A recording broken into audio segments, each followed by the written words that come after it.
તે બધા જ દોડી રહ્યા હતા અને બધાની જ દિશા એક હતી, બધાનું જ લક્ષ્ય એક હતું કે સરકારી નોકરી મેળવવી છે।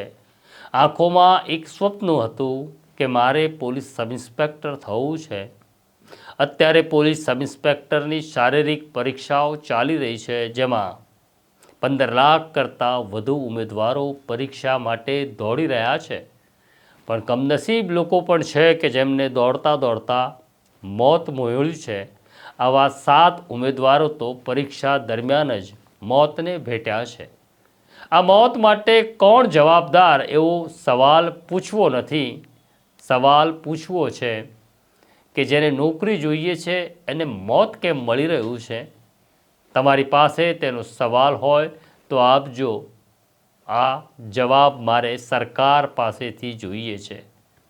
અત્યારે ગુજરાત પોલીસના સબ ઇન્સ્પેક્ટરની પરીક્ષા જે ચાલી રહી છે તેમાં ક્યાં છે ક્ષતિઓ અને ક્યાં છે આપણી ભૂલ, ક્યાં છે આપણી અસંવેદનશીલતા, તેની વિગતે વાત કરવી છે।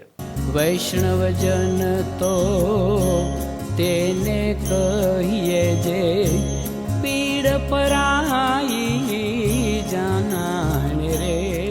નમસ્કાર, નવજીવન ન્યૂઝમાં તમારું સ્વાગત છે અને હું છું તમારો પ્રશાંત દયાળ। વાત કરવી છે કે દરેક યુવાનનું એક સ્વપ્ન હોય છે કે મને સરકારી નોકરી મળે અને ગુજરાતમાં વસતા દરેક મા બાપ એ સ્વપ્ન સાથે પોતાના બાળકને શાળાએ મૂકવા જાય છે કે મારો દીકરો કે દીકરી એક દિવસ મોટા થશે, ભણશે, ગણશે અને સરકારી નોકરી મેળવશે। પણ વાસ્તવિકતા એવી છે કે સરકારી નોકરીઓમાં લાખો જગ્યા ખાલી છે, પણ સરકાર પાસે ફુરસદ નથી આ જગ્યાઓ ભરવાની, કે સરકાર પાસે એ સમજ નથી કે આ જગ્યાઓ ક્યાં અને કેવી રીતના ભરવાની।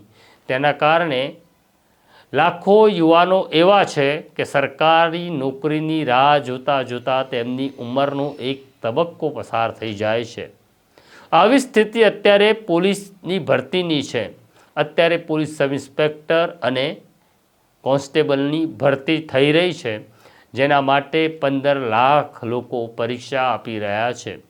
કોન્સ્ટેબલ લગભગ 14,000 લેવાના છે અને પોલીસ સબ ઇન્સ્પેક્ટર લગભગ 3,000 લેવાના છે।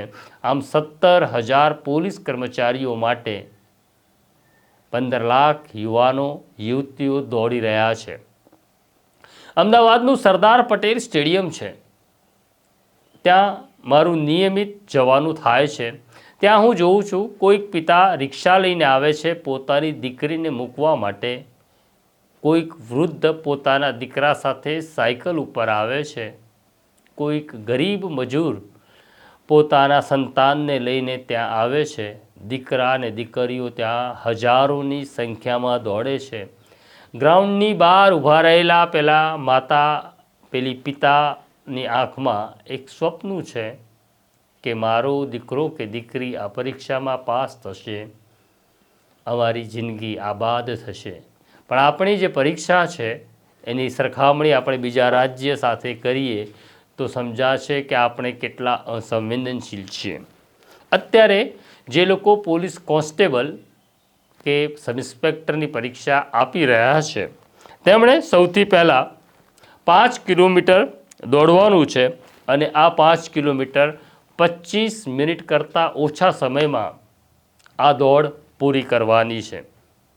આ સમસ્યા ત્યાં એ છે કે હજી ડિસેમ્બરમાં સબ ઇન્સ્પેક્ટરની ભરતીના ફોર્મ ભરાયા અને જાન્યુઆરીમાં પરીક્ષા આવી ગઈ, એટલે દીકરો કે દીકરી જે પરીક્ષા આપીને સબ ઇન્સ્પેક્ટર થવા માગે છે તેમણે પોતાનો પ્રાણ રેડ્યો અને પછી ગ્રાઉન્ડમાં તેમનો શ્વાસ તૂટ્યો। આવી 7 ઘટનાઓ તો પરીક્ષા દરમિયાન થઈ છે।